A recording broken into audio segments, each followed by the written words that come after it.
Hey guys and gals, and welcome to another video from the team here at Gotta Play It All, division of BlenderTech.com. If you enjoyed or learned something from it, consider liking the video and consider subscribing for more tips, tricks, tactics, mods, let's play, and indie games and indie game development in general. Lastly, don't forget our motto, play your way. So today I wanted to show you a few options and what exactly they mean to those of you that may not have ever driven a semi-truck or been around them at all. So if we go to options and go to controls, first of all, you can choose how to play the game. Obviously, if you have a wheel and pedals, it's going to be much better, but I suggest not playing with a mouse. It's just too touchy. Use the keyboard. Your fingers are going to get sore after some long treks, but I find that takes quite a few hours. You have a transmission selection. There's simple automatic, real automatic, sequential, and H shifter. We can ignore H shifter unless you happen to have a $200 6-speed shifting joystick, which I don't, and they're hard to come by. The differences between these, just to start, simple automatic is just exactly as it sounds. It's simple. It does all the shifting for you. When you hit forward, you go forward in gears. When you hit S to brake, you stop until you stop, and then you start going in reverse, and it shifts all the gears for you. Real automatic means that you have to use shift and control to switch in and out of forward, neutral, and reverse. So it gives you a little more control. Overall, not a lot of difference between simple and real. Now, sequential, I suggest that you learn playing the game or you start practicing with sequential transmission. Maybe start a new profile and just play around with sequential and get used to going up and down hills. This allows you to select exactly what gear you're in at all times, because, for example, if you've got a hill coming up and you've got a heavy load, you're going to want to shift down a gear or two so that you have enough torque and RPMs to get up the hill without losing too much or any speed. Whereas I find the automatic control automatics, even with adaptive automatic transmission enabled, they really don't adapt well to hills and such. That is it for controls.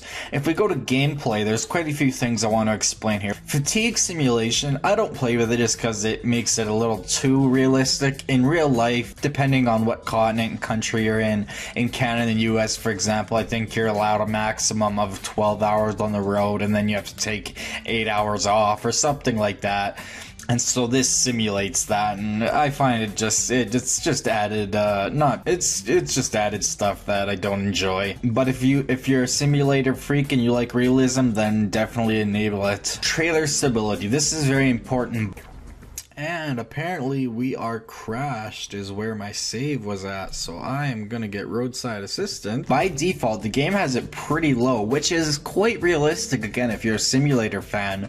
However, I turn it all the way up for the enjoyment of the game, because that means that your trailer will act realistically, but you're not gonna have your trailer tipping and swinging around the road and stuff. This means that you probably will just tap the odd curb with your back trailer wheels, but that's usually not a big deal. Truck speed limiter, what that means is it will limit your speed to whatever the truck speed limit is on the road. Automatic retarder is an option. Now, when you go to buy a truck, you may have wondered what the difference in transmissions between a regular transmission and a regular R transmission is when they're the same price. What the R stands for is retarder. Now, what this means is in the transmission, you have 3 or 4 settings, and I'll show you this in game. If we turn the engine retarder on, I'm going to turn it up to the full 3rd level. Watch what happens. I'm at 120, 130 clicks. I'm going to turn up to full and then let go of the gas. Notice how quickly it stops you, where you can enable the retarder using the colon and quotes key, so the 2 keys right beside enter, to turn the automatic retarder levels all the way up or off in multiple levels. And so what this does is it allows your transmission to slow you down, essentially. If you've ever been on a public bus, most likely they have them enabled, and so when you let off the gas, it basically starts slowing the vehicle down immensely. If I turn the steering wheel, this knob right here, if I press the buttons, you can see that knob moving. That's the engine retarder switch. So this is all the way off. Then we have level 1, 2, 3, and that's it. And then you go back 3, 2, 1, off. So I usually play with that off because I like to enable it myself when I really need it. Automatic exhaust brake. By the way, these both are enabled when you brake, so that's extremely unrealistic. A, you don't use your brakes really that often when you're driving a real truck, and B, when you do hit your brakes, having your retarder and exhaust brake come on is both unrealistic and leads to you stopping way too fast. Usually I'll play with both of them off and then I'll control them myself. You can control the exhaust brake yourself by holding down the B key. This is commonly referred to as the Jake brake in North America. It's when trucks make that grrrr sound. That's what that is. I want to slow down quickly, so now I'm gonna hold down B to exhaust brake, and you'll see my revs go down. Now as I shift down, it's gonna, the higher your revs, the faster you'll slow down. So if I shift down a lot, it's gonna slow me down the fastest, but it's gonna really rev my truck. And every gear I shift down, the more it slows me down, until finally we're stopped without using the brakes at all. And if you want to get in the technical details, it basically just makes it so that the engine is compressing on both the intake and the exhaust stroke. So it uses the exhaust stroke to slow the vehicle down through the use of engine compression. Automatic engine and electricity start, it's pretty self-explanatory. Press E to turn on the electricity. It's good to go, and then we press E again to start it. Air brake simulation, another fairly important one. I do like to play with this on sometimes not, depends on my mood. Basically what it means is all trucks use air for their brakes instead of hydraulics. In a car, when you press the pedal, you're essentially pushing fluid through a system that pushes on cylinders and the brakes to slow your car down. Now, what air brake simulation does is it allows your truck to have a realistic air system. Now, what truck brakes do, they use air to apply brakes to the brake drums in trucks. If there's not enough air in the system, the brakes will automatically lock as a safety mechanism. That way, if you ever run out of air, they lock and you come to a stop. That way, you're never without brakes. This basically just simulates that. Basically, if you don't have enough air pressure and enough air volume in your system, then you won't be able to get going, basically. So it depends on your, again, how realistic you want it. It would have been nice if they had a realism percentage counter like a lot of other simulator games here. That's how that works. If you do play with it on and you find that you can't get going, just either sit there and let the truck idle for a while, or just put it in neutral and rev it, and it'll build your air up really quickly. Your parking brake, if you press space, you see that switch, that's your parking brake. Note that using your parking brake will use up air.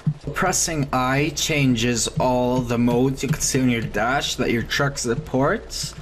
However, it looks like we do not have an air pressure indicator. Let me zoom in. Our air pressure, it's this one right here. So if I press the parking brake a lot, it should go down. Yep, that's our air pressure gauge. So I'm gonna press it till I run out of air pressure.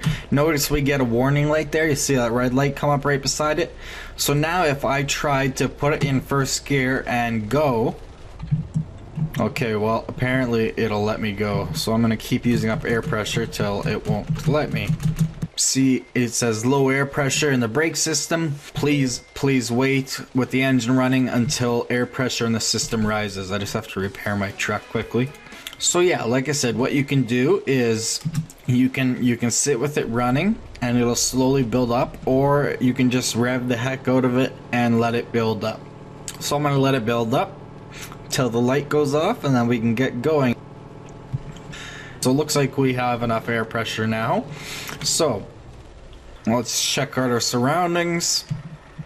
Looks like we can just take off right here from here. Anyways, so let's get going. I'm gonna make sure my lights are on. We will shift into third gear to start. You don't need to necessarily start in first. It's just gonna rev the heck out of your engine, and let's get going.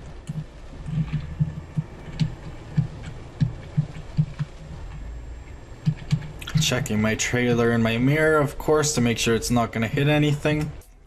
Realistic fuel consumption explains itself. I always play with it on. I find turning it off makes it so that you can just go forever on a tank of fuel. Remember, trucks carry hundreds of gallons of fuel. Route advisor speed limit, show car limit, show truck limit, or hide. This is when you see your mini map here and it has that little red icon with white text with the speed limit. Showing car limit shows the absolute maximum speed you can do before you get a ticket. Show truck limit shows what their recommended speed limit is for trucks. However, I always set it to show car limit so that I know how fast I can go without getting a speeding ticket. However, the truck limit is set so that if you say turned your trailer stability way down, you're not gonna have your trailer sliding over the road when you're going way too fast. But when I'm playing with unrealistic settings with my trailer stability maxed out, I like to use car limit. So you can see the speed limit here is 50 for cars, so I don't want to exceed that or I'll get a ticket. Cruise control, grid step, again, that explains itself. It's just how much cruise control will go up or down, pressing the plus or minus keys on your keyboard. Brain probability explains itself, and I think that is about it. Yeah, the rest is really all preferences from there. So that is the basics of how real trucks work and how to apply them to this game. I hope you learned something from this today. So thanks again for watching from the team here at Gotta Play It All, a division of BlenderTech.com. And if you enjoyed this video and learned something about real trucks or Euro Truck Simulator 2 in general, consider liking it and consider subscribing for regular updates. We will soon be on Twitter and Facebook. If you dislike this video for any reason, instead of leaving with a thumbs down, please leave a comment or email info@blendertech.com as to what we can improve on so that we can continually improve our videos based on your community input. Remember, play your way.